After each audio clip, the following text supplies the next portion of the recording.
trời mà Đài Loan xác định là vùng nhận dạng phòng không luôn là tâm điểm được đại lục phía bên kia eo biển nhắm đến để gửi lời thăm hỏi đầy hàm ý. Chỉ mới khởi động hơn 1/3 chặng đường của tháng 8, Trung Quốc đã khởi động màn răn đe thứ hai ám sát vùng trời Đài Loan.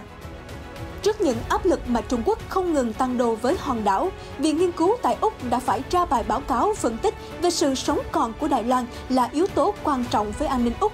Thực hư ra sao? Những trận cuồng phong mà Bắc Kinh mang đến cho Đài Bắc không phải là không có nguyên do khi phía hòn đảo liên tục có những động thái làm nóng mặt Trung Quốc. Sự vụ thành lập văn phòng đại diện Đài Loan tại Litva là một ví dụ điển hình. Tuy vậy, bất chấp mọi đe dọa từ đại lục, Tổng thống Litva khẳng định Litva có quyền thiết lập quan hệ với bất kỳ nơi nào mà mình muốn. Bên cạnh những chiến lược thùy uy sức mạnh và cảnh cáo Đài Loan, Trung Quốc vẫn sẵn sàng làm người giảng hòa cho mối quan hệ hàng triều.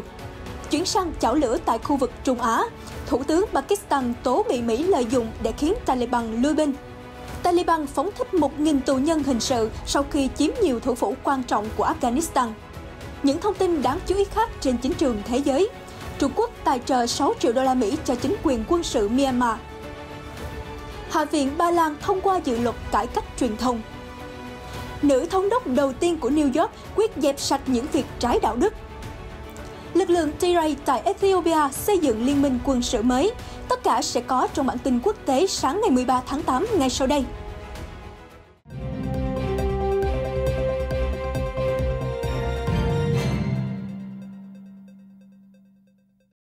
Vừa khởi động tháng 8, Trung Quốc đã liên tiếp gửi 2 thông điệp răn đe đến Đài Loan bằng cách cử các chiến cơ tiến vào vùng nhận dạng phòng không ADIZ của hòn đảo. Lần mới nhất xảy ra trong tuần này vào sáng thứ Tư ngày 11 tháng 8. Cơ quan phòng vệ MND của hòn đảo báo cáo rằng một máy bay tình báo điện tử Thiểm Tây Y-8 của lực lượng không quân giải phóng nhân dân PLAAF đã bay vào góc Tây Nam của ADIZ Đài Loan. Đáp lại, hòn đảo đã cử máy bay, phát sóng cảnh báo vô tuyến và triển khai hệ thống tên lửa phòng không để theo dõi chiếc máy bay. Trước đó, Bắc Kinh đã điều một máy bay quân sự tới khu vực nhận dạng của Đài Loan vào ngày 8 tháng 8. Cả hai máy bay đều là động cơ phản lực cánh quạt chậm. Chiếc đầu tiên là biến thể tác chiến chống tàu ngầm và chiếc mới nhất là biến thể tình báo điện tử. Kể từ tháng 9 năm ngoái, Bắc Kinh đã tăng cường các chiến thuật trong vùng xám bằng cách thường xuyên đưa máy bay vào ADIZ, với hầu hết các lần xuất hiện đều diễn ra ở góc Tây Nam của khu vực này. So với các tháng trước, tháng 6 và tháng 7 vừa qua có ít lần xâm nhập hơn. ADIZ là một khu vực mở rộng ra ngoài không gian của một quốc gia hay khu vực tự đánh dấu chủ quyền và là nơi các kiểm soát viên không lưu yêu cầu máy bay đến phải tiến hành nhận dạng. Theo dữ liệu của MND, máy bay Trung Quốc đã bị theo dõi trong ADIZ của Đài Loan 14 lần vào tháng 7, 10 lần vào tháng 6, 18 lần vào tháng 5, 22 lần vào tháng 4, 18 lần vào tháng 3, 17 lần vào tháng 2 và 27 lần vào tháng 1. Năm ngoái, chúng đã được quan sát từ 19 đến 22 lần mỗi tháng từ tháng 10 đến tháng 12. Trước những lời răn đe từ ngày này qua tháng nọ, từ năm này qua năm khác mà Đài Loan nhận được từ phía bên kia eo biển, đã khiến cho không chỉ hòn đảo mà những khu vực xung quanh nằm trong tầm ảnh hưởng cũng cảm thấy lo ngại. Cụ thể, theo báo cáo mới nhất được công bố bởi Viện Nghiên cứu Lowy có trụ sở tại Canberra, Úc, sự sống còn của Đài Loan là một yếu tố quan trọng đối với an ninh của Úc. Báo cáo mang tên Úc trước phạm vi ngày càng tăng của quân đội Trung Quốc, phân tích khả năng Úc bị đe dọa trực tiếp bởi sự hiện diện quân sự ngày càng mở rộng của Trung Quốc trong khu vực. Nỗi lo đầu tiên được vạch ra đó chính là Đài Loan rơi vào vòng kiểm soát của Trung Quốc. Đây sẽ là trường hợp xấu nhất đối với Úc, bởi lẽ sau thời điểm này, Trung Quốc sẽ tiến hành phá vỡ chuỗi đảo thứ nhất. Được biết, chuỗi đảo thứ nhất là khái niệm chỉ vòng cung bao quanh lãnh hải Trung Quốc, trải dài từ quần đảo Kuril ở phía bắc qua Nhật Bản, xuống Đài Loan, Philippines đến tận Indonesia.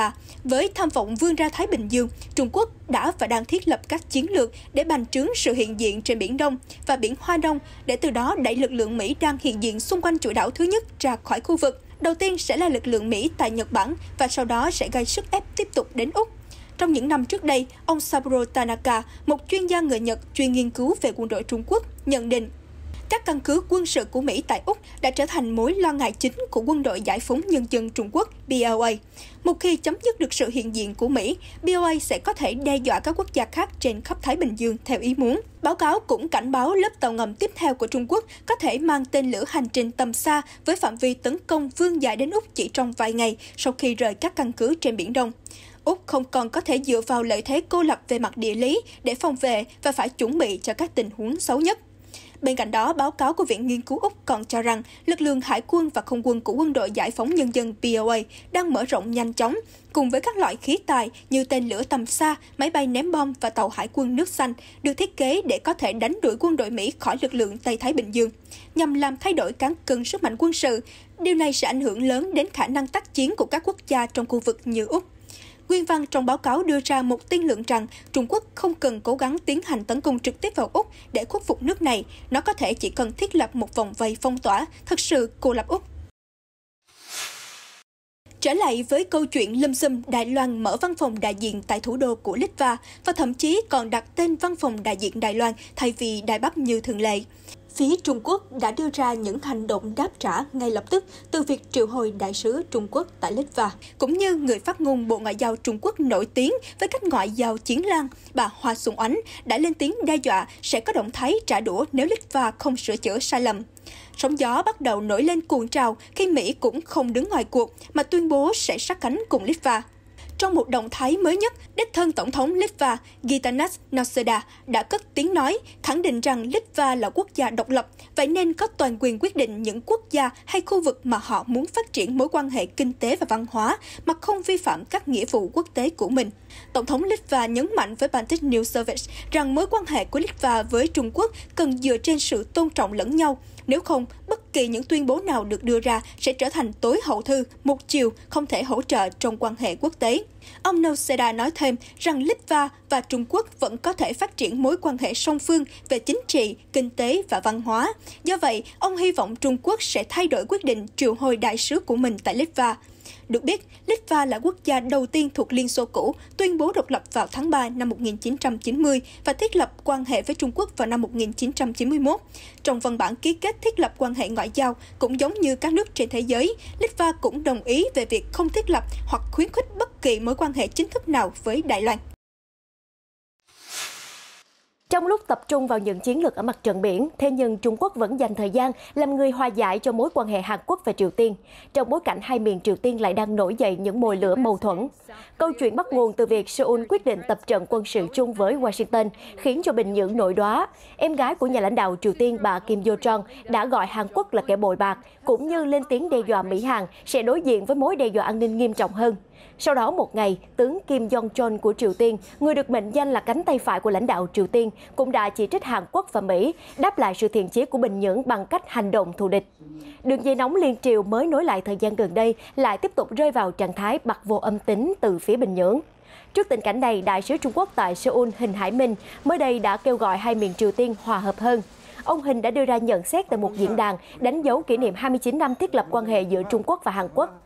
Ông Hình cho rằng Triều Tiên và Hàn Quốc đều có chung một cội nguồn, do vậy sẽ là một điều tốt cho cả hai bên nếu có thể hòa hợp để giúp mang lại hòa bình và hòa giải trên bán đảo Triều Tiên. Vấn đề phi hạt nhân hóa cũng được nhắc đến khi ông Hình cho rằng cả Trung, Hàn đều sẽ tiếp tục theo đuổi phi hạt nhân hóa và duy trì hòa bình trên bán đảo Triều Tiên. Ông Hình nhắc lại đề xuất của Bắc Kinh về việc phi hạt nhân hóa của Bắc Triều Tiên nên được thực hiện theo từng giai đoạn cùng với tiến độ đạt được trong các cuộc đàm phán giữa Washington và Bình Nhưỡng. Bên cạnh đó, Đại sứ Trung Quốc còn gợi ý một kế hoạch có đi có lại. Theo đó, nếu Triều Tiên đình chỉ hoạt động thử tên lửa và hạt nhân của mình, thì cũng nên ngừng các cuộc tập trận quân sự Mỹ-Hàn, vốn bị Bình Nhưỡng coi là hành động khơi mào chiến tranh. Nói về quan hệ căng thẳng giữa Mỹ và Trung Quốc, cựu đại sứ Trung Quốc tại Seoul khẳng định rằng sẽ không buộc Hàn Quốc phải khó xử lựa chọn phe phái. Bộ Ngoại giao Myanmar cho biết Trung Quốc sẽ giải ngân hơn 6 triệu đô la cho 21 dự án của chính phủ nước này. Đây là dấu hiệu cho thấy hai nước đang dần nối lại quan hệ ngoại giao kể từ khi lực lượng quân đội nước này lật đổ chính phủ dân cử của bà Aung San Suu Kyi hồi tháng 2 năm 2021. Trái ngược với phương Tây, thay vì áp đặt trừng phạt lên chính quyền quân đội của Myanmar, Trung Quốc lại tiếp cận mềm mỏng hơn khi không can thiệp vào nội bộ của quốc gia láng giềng Đông Nam Á này. Bộ Ngoại giao Myanmar cho biết nguồn tài trợ từ Trung Quốc sẽ được sử dụng cho các dự án trong khuôn khổ hợp tác Mekong Lan Thương, bao gồm các lĩnh vực văn hóa, nông nghiệp, khoa học, du lịch và phòng chống thiên tai, cũng như phát triển vaccine cho động vật. Thỏa thuận giữa hai nước đã được ký kết vào ngày 9 tháng 8 với sự tham gia của Đại sứ Trung Quốc tại Myanmar. Đại sứ quán Trung Quốc tại Myanmar cũng đã xác nhận thông tin này trên trang Facebook chính thức. Trong khi đó, những người phản đối chính quyền quân sự Myanmar đã cáo buộc Trung Quốc ủng hộ việc đảo chính của chính quyền ông Min Aung Hlaing. Bắc Kinh ngay sau đó đã lên tiếng bác bỏ và khẳng định nước này ủng hộ các chính sách ngoại giao trong khu vực nhằm giải quyết khủng hoảng. Trong những năm gần đây, Myanmar ngày càng phụ thuộc nhiều vào Trung Quốc, đặc biệt là khi hai nước hợp tác mở các đường ống dẫn dầu và khí đốt xuyên quốc gia. Cùng với đó là xây dựng các khu kinh tế và phát triển cảng biển lớn, một phần trong chiến lược vành đai và con đường do Bắc Kinh khởi xướng. Hôm 10 tháng 8, đài kênh địch của Trung Quốc, Mỹ cũng tuyên bố viện trợ khẩn 50 triệu đô la cùng những nhu yếu phẩm thiết yếu cho các nhóm cứu trợ ở Myanmar, vốn đang đối mặt với thảm họa Covid-19. Washington khẳng định sẽ giúp đỡ những người đang phải tha hương do tình trạng bạo lực, cũng như lực lượng y tế của nước này hiện đang bị chính quyền quân sự truy sát bắt bớ.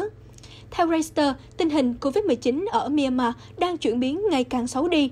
Mỗi ngày, nước này ghi nhận khoảng 3.824 ca mắc mới. Kể từ đầu đại dịch, quốc gia Đông Nam Á này đã ghi nhận 333.127 ca nhiễm và 12.014 ca tử vong liên quan đến coronavirus, đứng thứ hai trong khu vực ASEAN. Hôm 12 tháng 8, Trung Quốc đã ban hành sách trắng, trong đó trình bày chi tiết về cách thức nước này hiện thực hóa tiến trình đem đến cuộc sống thịnh vượng một cách vừa đủ cho người dân. Sách trắng nhấn mạnh đây là sự tiến bộ trong việc đảm bảo nhân quyền ở Trung Quốc và đóng góp tích cực vào sự nghiệp bảo vệ nhân quyền trên thế giới. Sách trắng do Văn phòng Thông tin Quốc vụ viện phát hành với tiêu đề Sự thịnh vượng về mọi mặt, một cột mốc quan trọng về nhân quyền của Trung Quốc. Sách trắng nêu rõ người dân Trung Quốc đã hoàn thành quá trình chuyển đổi lịch sử, từ sống trong cảnh nghèo đói sang đủ ăn đủ mặc, đến tận hưởng một cuộc sống tốt đẹp hơn, và cuối cùng là đạt được sự thịnh vượng như ngày hôm nay. Tình cảnh tại Afghanistan đang trở nên loạn lạc đến mức đáng lo ngại khi mà tình báo Mỹ đã dự báo rằng lực lượng Taliban sẽ có thể chiếm giữ thủ đô Kabul chỉ trong vòng 90 ngày nữa. Khi nhìn thấy tình thế này, Thủ tướng Pakistan Imran Khan đã lên tiếng cáo buộc Hoa Kỳ chỉ lợi dụng đất nước của ông để giải quyết mớ hỗn độn mà Hoa Kỳ đang để lại ở Afghanistan sau 20 năm chiến đấu. Ngoài ra, ông Khan cũng quả quyết Pakistan đã nói rất rõ ràng rằng họ không muốn có bất kỳ căn cứ quân sự nào của Mỹ ở Pakistan sau khi lực lượng Mỹ rời khỏi Afghanistan. Theo Reuters, Washington đã thúc ép Pakistan sử dụng ảnh hưởng của mình đối với Taliban để môi giới một thỏa thuận hòa bình, trong bối cảnh các cuộc đàm phán giữa quân nổi dậy và chính phủ Afghanistan bị đình trệ.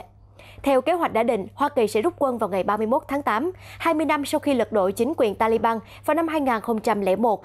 Tuy nhiên, ngay khi Hoa Kỳ rời đi, Taliban đã đẩy mạnh các cuộc tiến công giành quyền kiểm soát nhiều lãnh thổ hơn bất kỳ thời điểm nào trong lịch sử. Cũng từ đây, chính quyền Afghanistan và một số chính phủ phương Tây nói rằng sự ủng hộ của Pakistan đối với nhóm nổi dậy đã cho phép nước này đẩy mạnh các cuộc tấn công. Việc Pakistan, một đồng minh của Mỹ, lại bị cáo buộc ủng hộ nhóm phiến quân đã trở thành điểm nhức nhối trong mối quan hệ giữa Mỹ và Pakistan. Thế nhưng, phía Pakistan lại một mực phủ nhận cáo buộc này. Thủ tướng Khan nói rằng đất nước của ông không chọn phe phái nào trong cuộc chiến ở Afghanistan. Ngược lại, ông chỉ trích Hoa Kỳ vì đã xây dựng mối quan hệ đối tác chiến lược với Ấn Độ, trong khi Pakistan và Ấn Độ là những quốc gia không đội trời chung và đã trải qua 3 cuộc chiến tranh. Mặc dù vậy, Thủ tướng Pakistan vẫn khẳng định đã cố gắng thuyết phục các thủ lĩnh Taliban khi họ đến thăm Pakistan để đạt được thỏa thuận. Đại diện của một số quốc gia bao gồm cả Hoa Kỳ cũng đang ở thủ đô Doha của Qatar để nói chuyện với đại diện từ cả Taliban và chính quyền Afghanistan trong một nỗ lực cuối cùng về một lệnh ngừng bắn. Các lực lượng Mỹ đã tiếp tục sử dụng các cuộc không kích để hỗ trợ lực lượng Afghanistan chống lại các bước tiến của Taliban, nhưng vẫn chưa rõ liệu sự hỗ trợ đó có tiếp tục sau ngày 31 tháng 8 hay không. Cập nhật thêm về tình hình ở Afghanistan, trong thông báo mới nhất vào hôm 12 tháng 8, lực lượng Taliban cho biết đã trả tự do cho khoảng 1.000 tù nhân sau khi chiếm giữ nhiều thành phố của Afghanistan trong những ngày gần đây. Hãng tin Tolo News dẫn lời giới chức quản lý nhà tù Afghanistan cho biết tại Kunduz, phiến quân đã phóng thích cho 630 tù nhân, trong đó có 13 phụ nữ và 3 người nước ngoài. Với ít nhất 180 tù nhân được thả là các tay súng Taliban. Tại tỉnh Nimruz, 350 tù nhân đã được trả tự do, trong đó có 50 tay súng Taliban. Giám đốc quản lý nhà tù Safiullah Jalanzai cho biết hầu hết trong số đó đang thụ án về tội hình sự, buôn bán chất cấm, bắt cóc và cướp có vũ trang.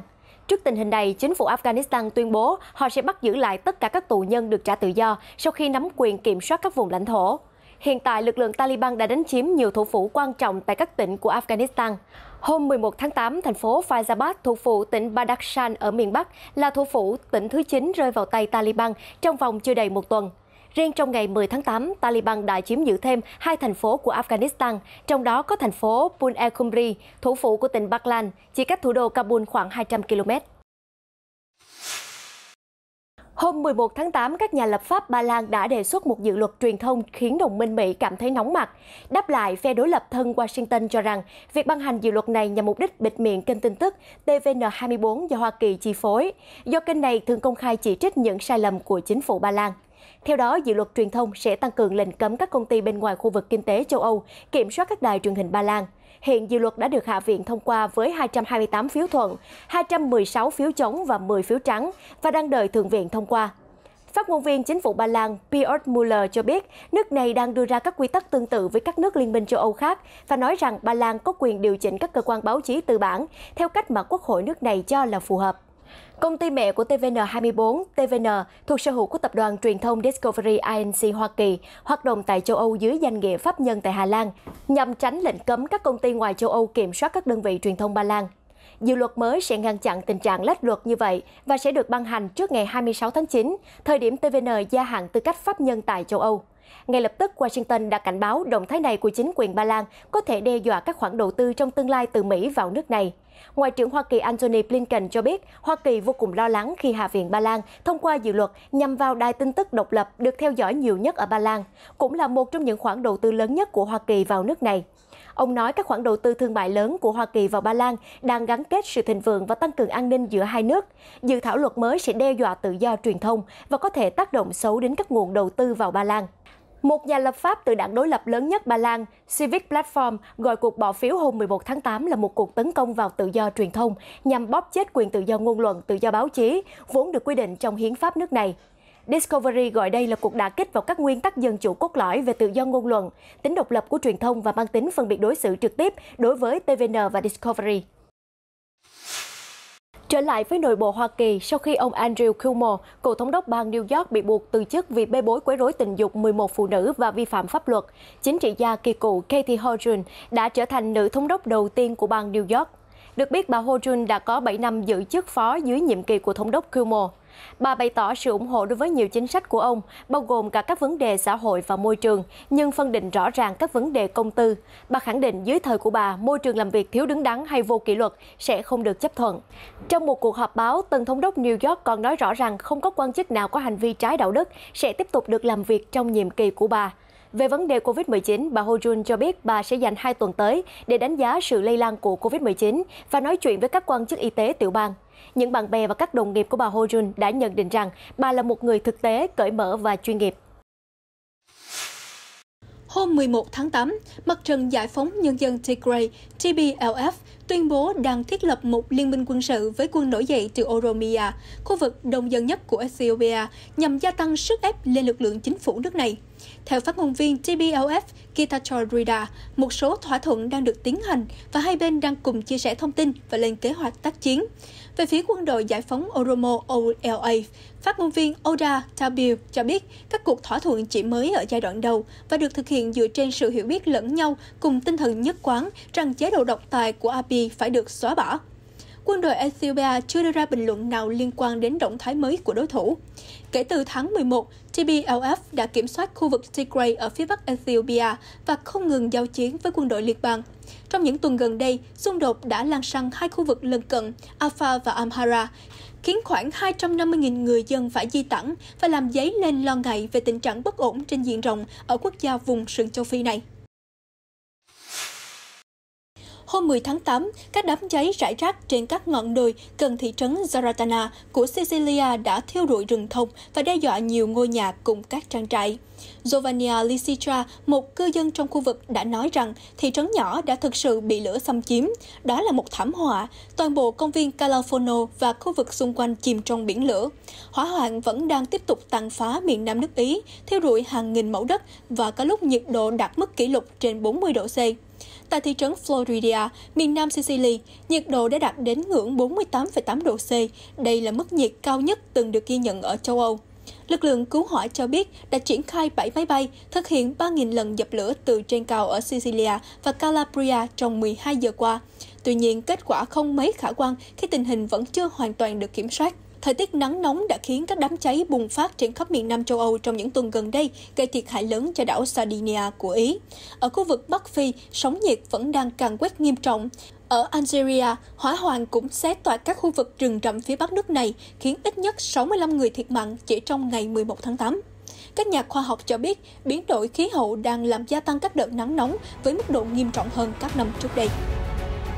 Những thông tin vừa rồi đã kết thúc bản tin quốc tế sáng hôm nay. Cảm ơn quý khán giả đã theo dõi. FBNC sẽ tiếp tục cập nhật những tin tức nóng và mới nhất trên thế giới trong những bản tin tiếp theo. Xin chào và hẹn gặp lại!